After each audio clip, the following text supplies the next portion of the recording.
Passez à autre chose. Rendez votre logette automatique. Plus besoin de prendre des risques. Dans ce cas, Scafmé vous présente ses logettes intelligentes. Elle garantit la protection de vos appareils contre les mauvaises qualités du courant. Soyez en sécurité. Plus besoin d'aller faire des ponts des phases dans vos logettes, car elles s'exécutent automatiquement grâce à la logette intelligente. Une fois que vous placez ce dispositif, dénommé Pompball, votre logette sera automatisée et vous n'aurez plus à prendre le danger d'aller faire des manœuvres dans votre logette électrique. Notre adresse, Limité 10e rue quartier résidentiel, à 100 mètres de l'UDPS. Scafmé, toujours à votre service.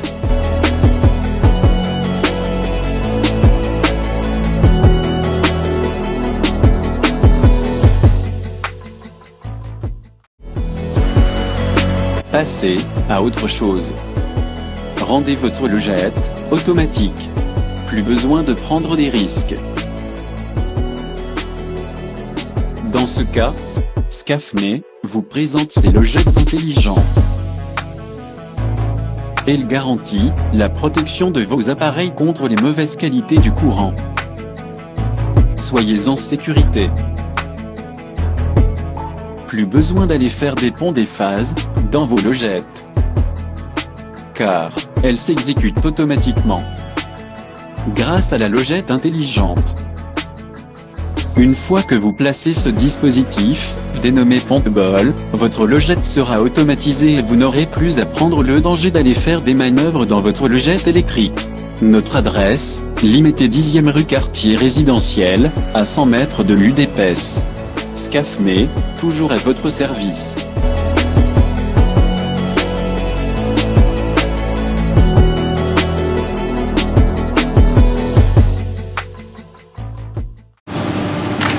Monsieur le vice-premier ministre, Madame et Messieurs les ministres et vice-ministres,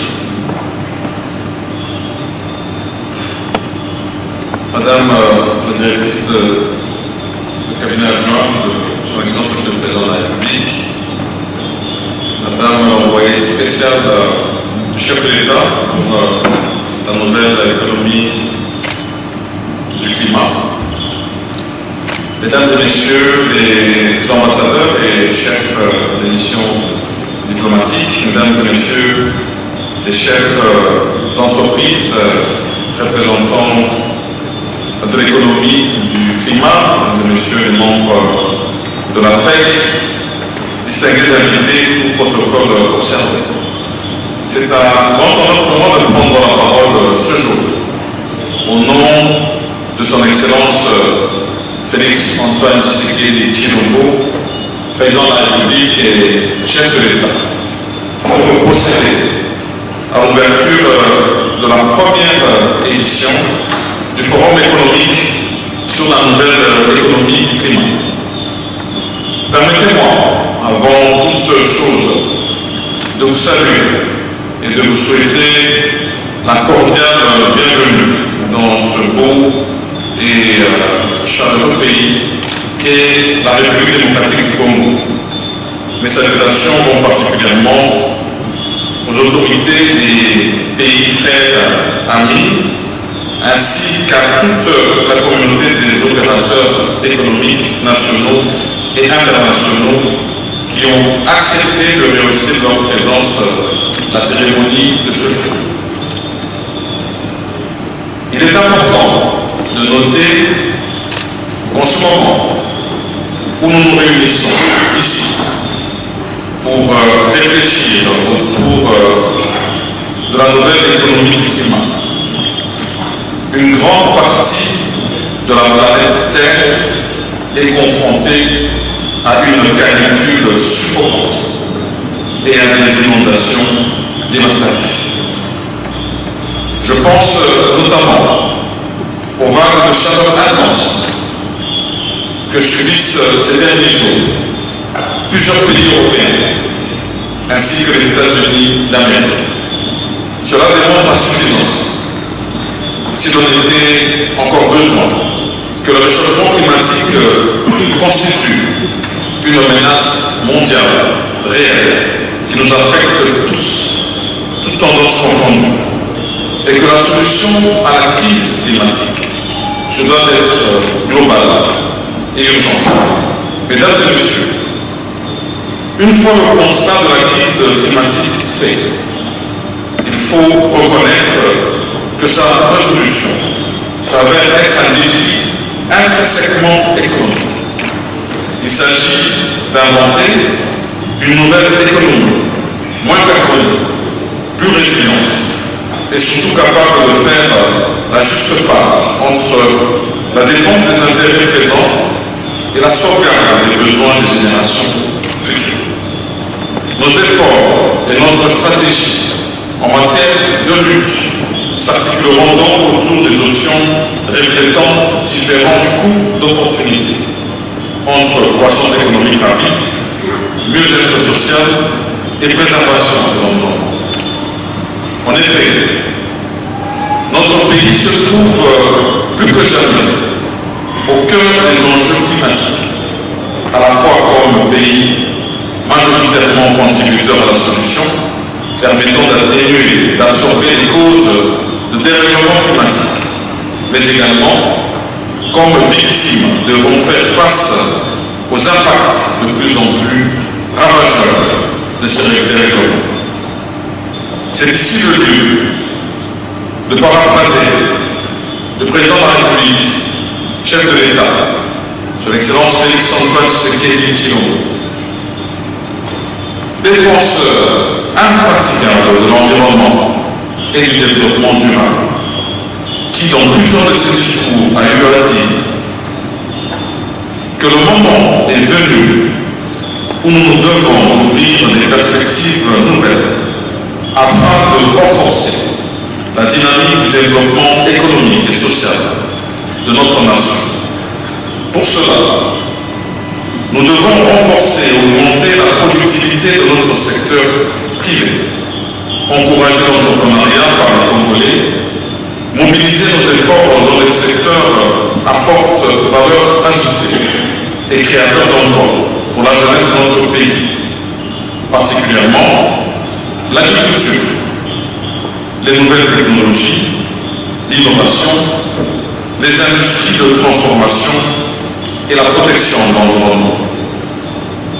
C'est donc la raison pour laquelle ce forum trouve toute sa pertinence, car il vise à nous faire passer du slogan RDC Pays Solutions, doté d'innombrables ressources naturelles, jouant massivement un rôle de stabilisation du climat mondial, vers l'identification concrète des opportunités qu'offre le secteur de l'environnement et du climat pour l'entrepreneuriat et les opérateurs économiques, avec comme effet d'entraînement l'amélioration des conditions de vie et du bien-être de nos populations.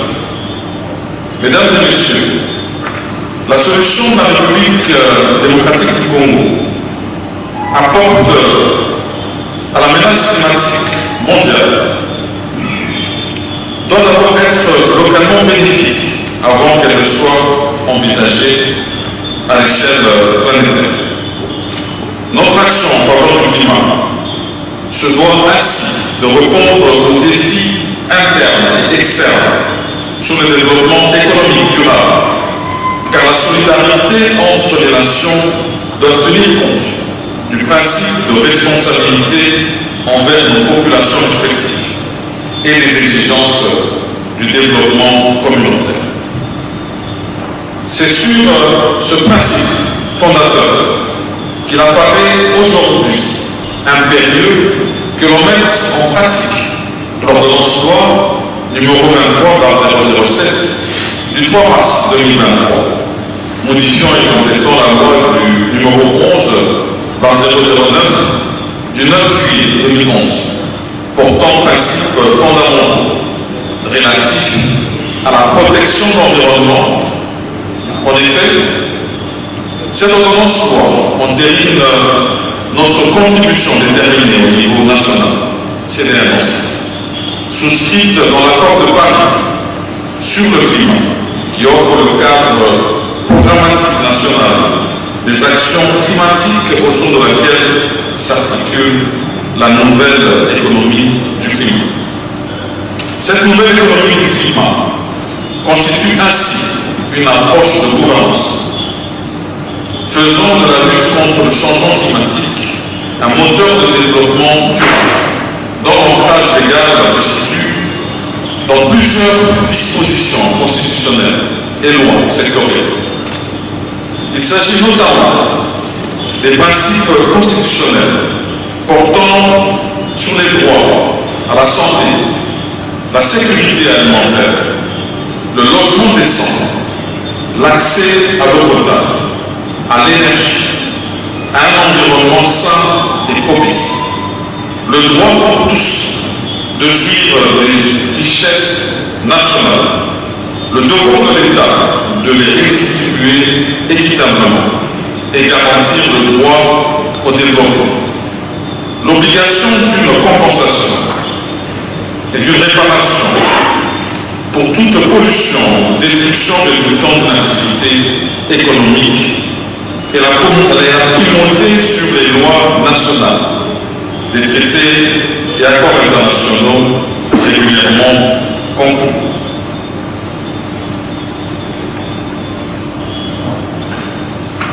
Tel qu'adopté par notre gouvernement, sous la houlette de son Excellence M. le Président de la République, est déposé auprès de la Convention cadre des Nations Unies sur les changements climatiques.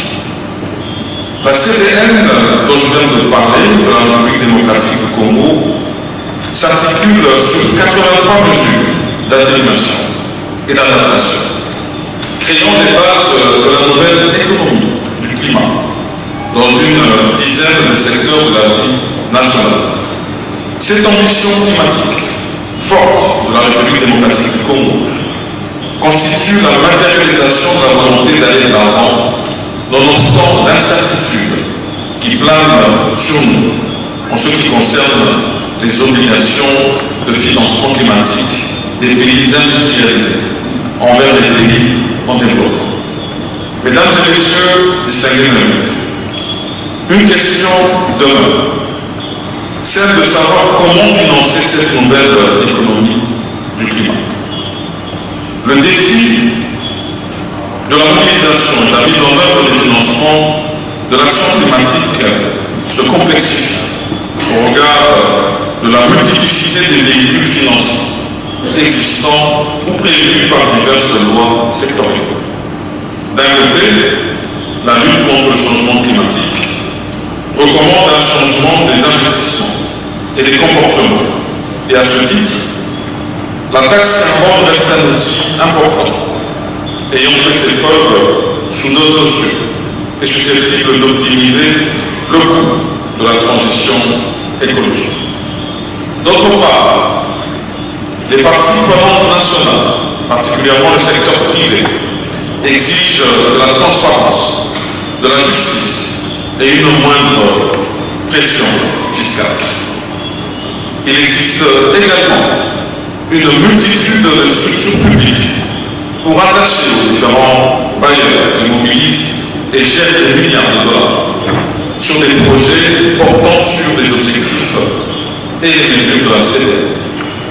Toutefois, il n'existe aucun instrument financier dédié s'apparentant à un fonds vert national pour le climat, véhicule mutualisant les efforts publics, privés et communautaires pour financer la croissance économique, en l'occurrence l'approche entrepreneuriale promue par la nouvelle économie du climat. Il y a nécessité de mettre en place un instrument innovant qui n'entre pas en conflit avec les prérogatives avec l'existant. La grande limite constatée dans le modèle de financement climatique actuel est qu'il est subordonné à des institutions publiques, bilatérales ou multilatérales, à la gouvernance et aux procédures caractérisées par une lourdeur administrative qui en mine l'efficacité et l'impact escompté. Il s'impose la mise en place prioritaire d'un fonds d'investissement spécialisé à capitaux et à gouvernance publique privée, dédié à la nouvelle économie du climat. Ce fonds multi-acteurs devrait couvrir les aspects de placement à risque, placement dans l'innovation et investissement de proximité en faveur de l'éco-investissement, l'éco-entrepreneuriat, l'éco-innovation et l'éco-paysan. Il puiserait ses ressources dans les... Milka, pourquoi tu pleures? Hein? Seulement qui? Félix. Pourquoi seulement Félix? Félix est président. Non. Pas Fayoulou. La police va arrêter Félix maintenant.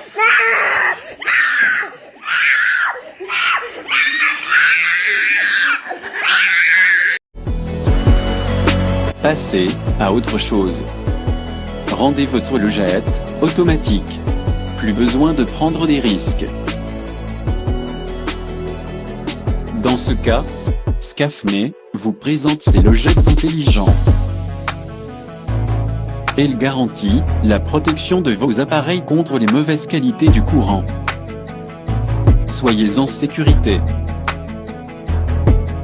Plus besoin d'aller faire des ponts des phases dans vos logettes, car elles s'exécutent automatiquement grâce à la logette intelligente. Une fois que vous placez ce dispositif, dénommé Pompeball, votre logette sera automatisée et vous n'aurez plus à prendre le danger d'aller faire des manœuvres dans votre logette électrique. Notre adresse, Limité 10e rue quartier résidentiel, à 100 mètres de l'UDPS. Scafme, toujours à votre service.